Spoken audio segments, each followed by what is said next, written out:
Boa tarde, está começando o programa Espiritismo Sem Mistérios, aqui pela TV Mundo Maior. Estamos ao vivo, são 4 horas da tarde, dando seguimento àquela faixa de ao vivo que já é conhecida de você que nos acompanha todos os dias de segunda a sexta-feira, das 4 às 5 da tarde, aqui pela TV Mundo Maior. Tenho a honra e o grande prazer de estar aqui com André Luiz Ruiz. Boa tarde, André, tudo bem? Olá, Júlio. A honra é toda minha, fico muito feliz de retomar o estudo do Livro dos Espíritos que nós começamos na semana passada, não é mesmo? Exatamente. Bom, para você que está chegando agora, que não acompanhou o programa da semana passada, eu e o André estávamos aqui abordando toda essa evolução da história, desde a época de Jesus até hoje, fazendo uma relação direta até com conceitos da pedagogia, do ensinamento, desde a criança, do adolescente, passando pelo adulto, né?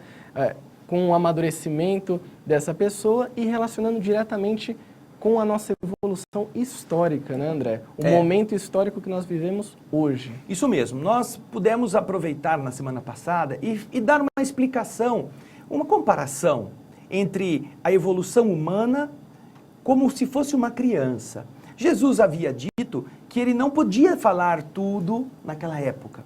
E é natural, quando nós vamos entendendo a pedagogia humana, nós estamos educando as crianças na medida em que elas vão melhorando o seu cabedal de conhecimento, a sua condição de assimilação.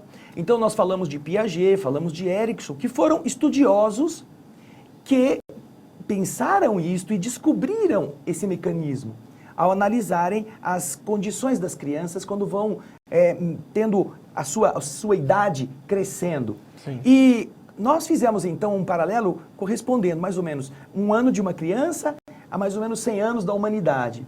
Óbvio que Jesus, quando diz que não poderia dizer tudo, que ele ia mandar um consolador, o consolador não podia chegar no dia seguinte, não podia chegar no ano seguinte, Sim. porque era preciso esperar que a humanidade conquistasse esse potencial de amadurecimento do raciocínio.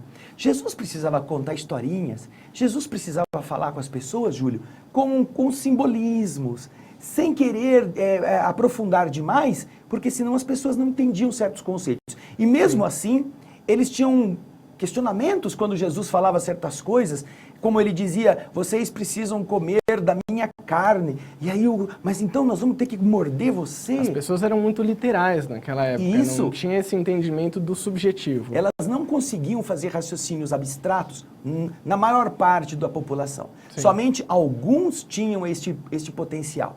Jesus estava falando não para os homens daquela época, ainda que falasse para eles também. Sim. Como Jesus tem um mundo que ele quer renovar, ele precisa lançar essas sementes para o futuro. E como é que ele faz? Ele faz desse jeito. Ele sabe que a humanidade vai desenvolver-se, vai chegar um momento em que o raciocínio, até para duvidar das coisas misteriosas, vai romper com as tradições da crença cega. E então, este é o momento em que o filho ganha confiança em si mesmo e começa a sair de casa. E foi esse o momento que a gente relacionou diretamente com a adolescência. O início da idade adulta. Ah, sim, já o fim da adolescência. Os 18, 19 pra anos. frente. Exatamente. Sim. Isso na semana passada nós pudemos entender como um processo de amadurecimento, porque na adolescência, Júlio, ainda começa a haver aqueles conflitos. Ai, quem eu sou? O que eu quero ser? A revolta. A revolta. Né? Isso está inserida essa fase está inserida naquele período do fim da Idade Média, Sim. começo da Idade Moderna, os iluministas derrubando os reis, os conceitos filosóficos fazendo uma revolução. Muitas guerras e revoluções. Da revolução, né? Sim. A independência americana, a independência do Brasil, a independência de inúmeras nações, elas ocorreram todas num período muito próximo. Sim.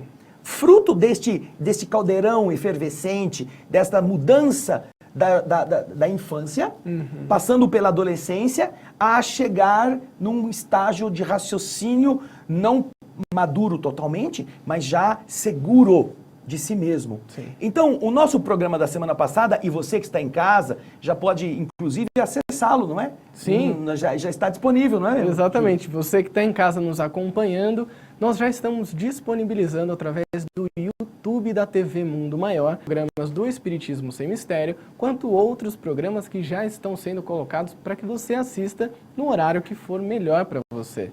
Isso é ótimo, né, André? Porque a pessoa pode assistir, ela pode, inclusive, fazer o comentário lá no YouTube e mandar para que a gente comente. De repente, a gente deixa um programa e, tivemos alguns comentários interessantes sobre um assunto. Então, você pode entrar lá e deixar a sua mensagem para a gente. Aliás, isso que nós estamos falando agora está bem explicadinho lá no nosso programa da semana passada. Porque o programa de hoje, nós vamos dar continuidade e nós vamos entender o que aconteceu, Júlio, o que aconteceu, querido telespectador, neste período em que se considera a humanidade suficientemente amadurecida para entender os fenômenos que aconteciam envolvendo o invisível. Como que estas coisas precisavam ocorrer? Por quê? Porque nós vamos analisando a história e nós vemos que na Idade Média e depois no começo da Idade Moderna, até os iluministas, a Igreja dominou com um punho de ferro a sociedade, a coletividade, ela impunha a sua crença e as suas interpretações. Era a chamada Idade Revelada, a verdade que vinha dos arcanos invisíveis e que, por exemplo, faziam as pessoas daquele tempo acreditarem que a Terra era o centro do universo. Uma crença que passou mais de 1000 anos sendo difundida de geração a geração. Quando de verdade, nesta época, a inteligência começa a analisar os fatos, os fenômenos da vida, a inteligência começa a perceber que está errada esta revelação. Só que, como está errada a revelação que Deus mandou, e o homem, quem é você, homem, tão atrasado para poder acreditar que você sabe mais do que Deus? E a igreja mandava matar, Sim. as tradições, as lideranças religiosas tentavam impedir o avanço. Era mais fácil você impedir, fazer com que essas pessoas sumissem do que revelar. Do que dizer, não, olha, a gente enganou vocês sem querer, mas enganamos por 1000 anos. Sem querer, querendo. Sem querer, né? Mas eles acreditavam cegamente Sim. que as escrituras estavam certas, porque é a fase da verdade revelada. Sim. Quando se descobre pela inteligência, pela observação dos fenômenos, e essa é uma história maravilhosa que tem a ver com a filosofia de Aristóteles, que chega na Europa 1000 anos depois, quando os mouros invadem Portugal, a Espanha, pela Península Ibérica, 1000 anos depois, a filosofia de Aristóteles, que é uma filosofia de análise, de pesquisa, de observação da vida nos seus detalhes, ela chega à Europa e ela muda o pensamento daquele conjunto de verdades reveladas que você não questionava. Sim. E aí os sacerdotes que estudam essa filosofia aristotélica, eles começam a pesquisar. Então, os próprios sacerdotes começam a descobrir que a verdade revelada não estava batendo com a verdade observada. E daí, gente, aí começa a confusão. Porque começa a haver uma dissociação entre os que acreditavam cegamente e os que queriam provas. E um tentava bater no outro ou queimá-lo, fazer churrasco do outro. Até que há uma revolta intelectual com o avanço e com o projeto celeste de trazer espíritos com mais capacidade de entendimento para melhorar o conhecimento geral. Há uma revolta contra o clero, contra a religião estabelecida, contra todas as verdades reveladas. É vamos dizer, o grito de independência do ser humano em relação àquelas imposições sem questionamento. Sim, a gente poderia dizer, então, André, que nesse momento houve uma abertura da consciência, uma expansão dessa consciência que começa a questionar.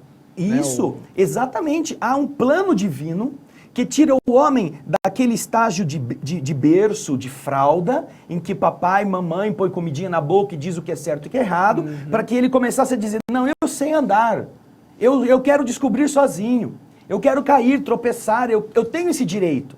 E então, nós encontraremos o raciocínio inquieto, até negando a realidade de Deus, porque essa é uma época, fim do século XIX, ou fim do século XVIII, começo do século XIX, é uma época que o homem nega a divindade, ele se afasta de Deus, eles se divorciam da igreja, a igreja é tida como uma coisa nefasta. Igrejas são pilhadas, são queimadas na França. É uma revolta, é aquele impulso contido por milênios ou séculos que agora se vinga. Mas não quer dizer que a igreja morreu, nem que a igreja não presta.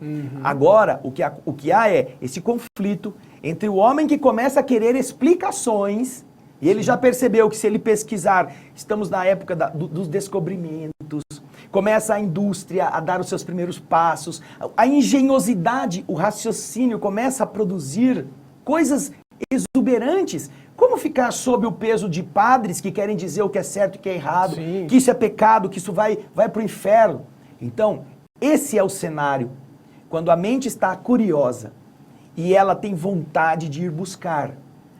É a fase em que nós, na semana passada, explicamos que era necessário, Júlio, que a humanidade percorresse para que o Consolador chegasse agora de uma forma diferente.